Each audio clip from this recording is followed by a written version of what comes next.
On November 1st, 1984, North Carolina's syringes hung ready for death row Granny.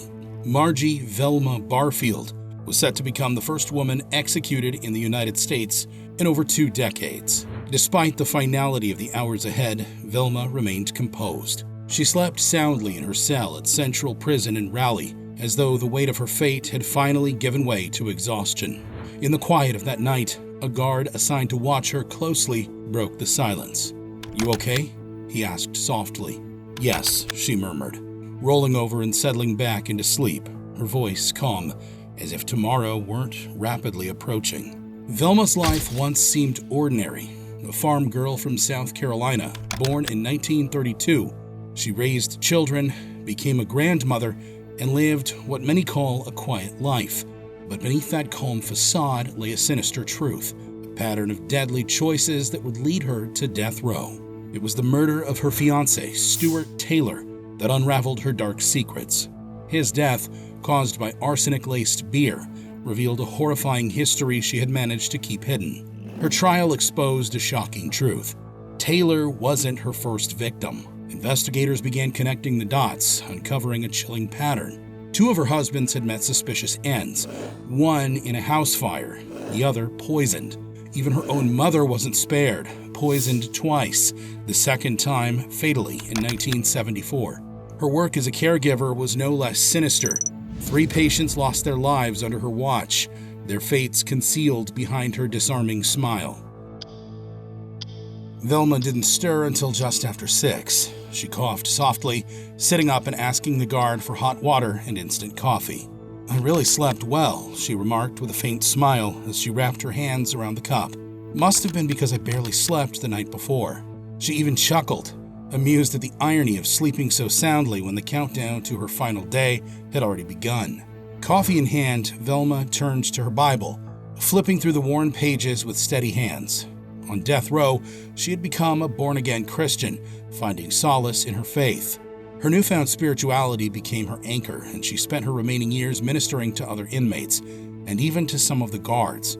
Her pleas for clemency to Governor Jim Hunt centered on this transformation, arguing that her faith was proof of her redemption. But redemption, no matter how sincere, could not undo what the poison had done. As the logbooks recorded her every move, a guard jotted a simple observation: "Appears very calm." Shortly before 9, Velma removed her hair rollers, leaving her hair neatly set. As the guards arrived to escort her, she was handcuffed, her fresh hairstyle in sharp contrast to the somber tone of the day. Visits were scheduled to begin at 9 and stretch until 5. Flanked by guards, Velma walked down the hallway toward the inmate elevator, where a correctional officer stepped forward with a flower in hand. "Mrs. Barfield," he said softly, holding out the bright yellow mum from the prison chapel. "This is from the men of Central Prison, a small token of their love and concern for you today." The guards hesitated, unsure whether she should be allowed to accept it, but when Velma reached out, they didn't stop her. "Thank them for me," she said calmly, her voice steady as she cradled the flower.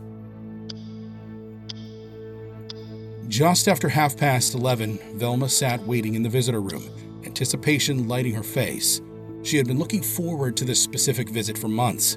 When Hugh Hoyle, her pastor, finally arrived for the first time since Christmas, she rose to greet him, her smile warm and radiant. Later, he would remember her joy, so genuine it seemed almost detached from the reality of the day. But Hoyle hadn't come only to share in her happiness. He carried devastating news. Taking her hand as they sat down, he shared it immediately. "Velma, I just heard your last appeal was turned down." She looked away briefly, then returned her gaze, unshaken. "Well, that's what I figured," she said softly. "Is there anything at all that's left unconfessed?" Hoyle asked. "No, brother. I'm ready to go." It was lunchtime. Pea soup with crackers and a cup of fruit punch. She ate quietly, flipping through a fresh stack of mail and telegrams. "Don't worry about me," she told the chaplains who were present, urging them to focus on the 39 other men on death row. She understood their pain, the weight they carried. The hours slipped away, and Velma received many visitors that afternoon. Her brothers, Jimmy and John, came to see her, along with her cousin. The final hours of visiting time had arrived, set aside specifically for Velma's children, Ronnie and Pam. While others were limited to brief 30-minute goodbyes, those 2 hours were reserved entirely for them. As soon as Pam entered the visiting room, she clung to her mother, sobbing uncontrollably. Ronnie stood nearby, struggling to find the right words. Velma, calm despite the looming reality, wasn't focused on her death. Instead, she gave her final instructions to her son: take care of Pam, handle the funeral arrangements, and hold on to memories of happier times. These moments, though bittersweet, offered a fleeting sense of comfort. When the visit ended, the goodbye was excruciating. Pam refused to let go, clinging tightly to her mother. It was Ronnie, his grief tempered by resolve, who gently pulled her away. As they left, Ronnie urged Pam not to look back. But the image of Velma in her final hours was etched into their memories forever. Back in her cell, Velma's composure finally cracked. Alone, she allowed herself a moment to grieve. The goodbyes were over, but the weight of them lingered. At 6:13, Velma ordered cheese doodles and a Coke. When the items arrived, nearly 30 minutes late, she also added a pen and 2 small white Bibles from her stash to the tab. She set the snack and drink aside and picked up the pen. Her fingers soon dusted orange with divine irony as she wrote heartfelt messages in the Bibles. At 7:15, guards escorted Velma out of her cell, her wrists bound in handcuffs. Her 2 lawyers stood waiting to meet her one last time, each holding a rose. Their smiles were strained, an attempt to bring comfort in a moment where words would fall short. The 3 spent over an hour together in an intensely emotional farewell. Velma had agreed to the final appeals, not for her own sake, but because she understood how much it meant to them. That made the court's repeated rejections even more painful, especially for one of them, Richard Burr. For Richard, Velma wasn't just a client. She was the first case he would see through to the end. Years later, he would reflect on the moment with disarming honesty. I had a terrible sense of failure. I was crying, telling her how sorry I was. In that room, it wasn't about legal arguments or courtroom battles. It was about connection, shared humanity, and the unspoken weight of knowing this was goodbye. Just as Velma set down her pen and carefully stacked her letters and postcards, ready for the mailroom, a guard appeared at her cell door. "Are you ready to see the chaplain?" he asked.